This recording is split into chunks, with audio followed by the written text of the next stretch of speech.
Hey there guys, I'm Sam from Wasted Potential Web, and welcome to this segment of making stuff sustainably. So what we're going to make today is we're going to make some yummy granola. So to make our granola, basically you want to have your sheet of rolled oats or whatever it is that you choose. I use instant oats because I just like having instant oats for any reason, like to make quick porridge in the morning.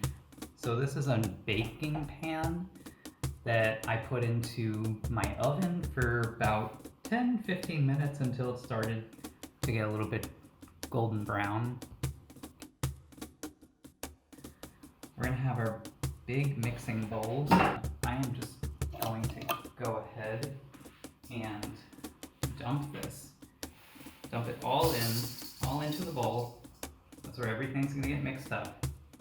Making granola is all about just mixing whatever you want into it, really. So there we go. We have that. Then I like to put in a little bit of coconut flakes. I don't know what you call it. Just put whatever you want in. You know, I don't really use exact measurements for this because it's all just suited to taste anyhow. I also like to add a little bit of seeds in. So I got my flax seeds, add some of that in there. I don't want to put too much of anything in there because then you kind of start to lose the oatness of it all. Oatness is definitely a word, I'm sure. Chia seeds, because chia is like a superfood and awesome and adds some interesting texture. So there we have the beginning. We're gonna add a few more things. So what I like to do is I like to get a little bit of nuts in here. Specifically almonds.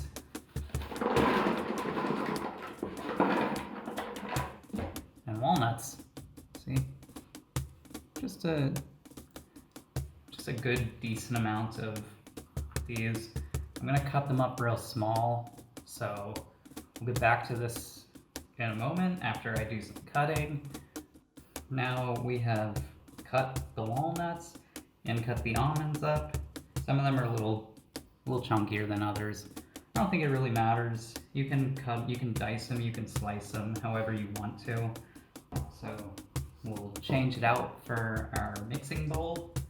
Gonna put all this in here. Oh, and I'm touching everything with my hands because I wash my hands. I hope everybody is washing their hands and continues to do so. What I'm doing is I'm just mixing it all, just get it all mixed together. Nice little salad of grains and oats and nuts and seeds and all that good stuff. Now I know what you might be thinking, what about like stuff like chocolate or dried fruit or anything like that? Well, that's good if you want to add that, but personally I would wait until the end of the process to do that if you want. I don't usually put that stuff in mine, but if you want to do that, like, because you're gonna have to put this back in the oven and you don't want that stuff to melt, really. At least I don't think you would. So next we're going to add the thing that keeps it all together, which is silan, also known as date syrup. Silan is the Israeli Hebrew term. So I'm just gonna pour a good amount in, sort of getting to the end of my amount here. You can use anything, like you can use honey, you can use agave, anything like that. Just something with a sticky consistency that will mix everything all together. So just get it all mixed up pretty nicely, kind of until everything starts to kind of clump together. Chunks are already starting to form here, so that's good. Also, it just kind of tastes good. I really like silan. I love dates. I put them in like everything, smoothies, or oat milk with it, which is in my other video. Alright, I think that's pretty good.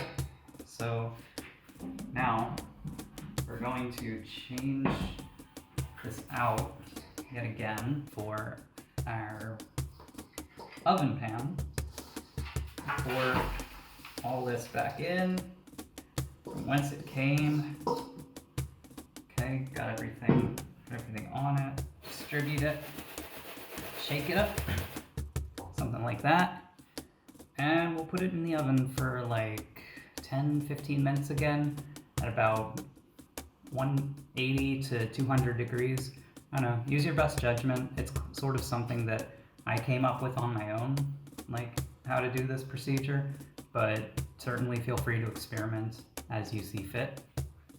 All right, now that you've given your granola the chance to harden, let it cool for like, I'd say just 15, 20 minutes, 30, at least until it gets like a hard crunchiness to it, like nice and gritty, like nice chunks are there, like it's stuck.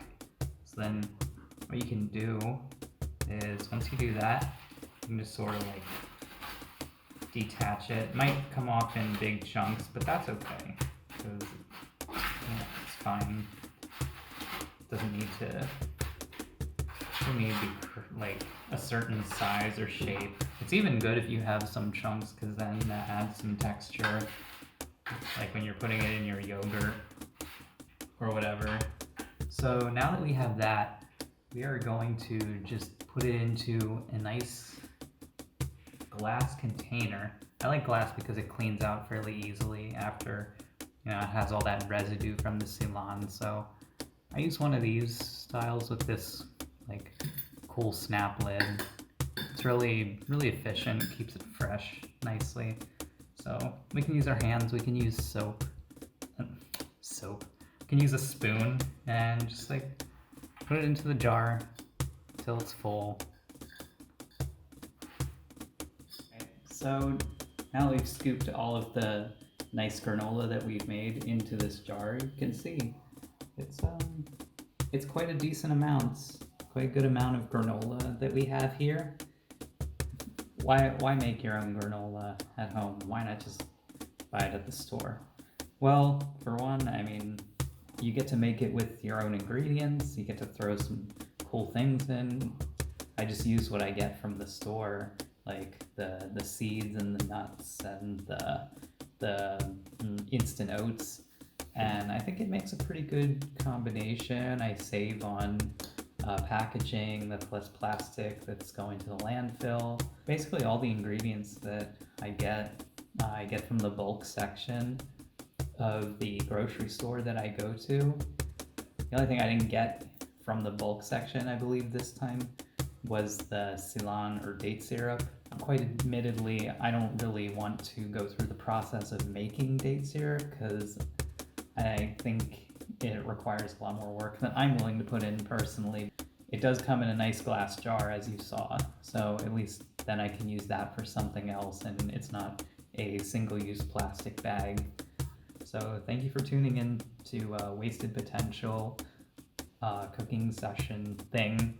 I've been Sam, so take it easy and keep on doing your thing.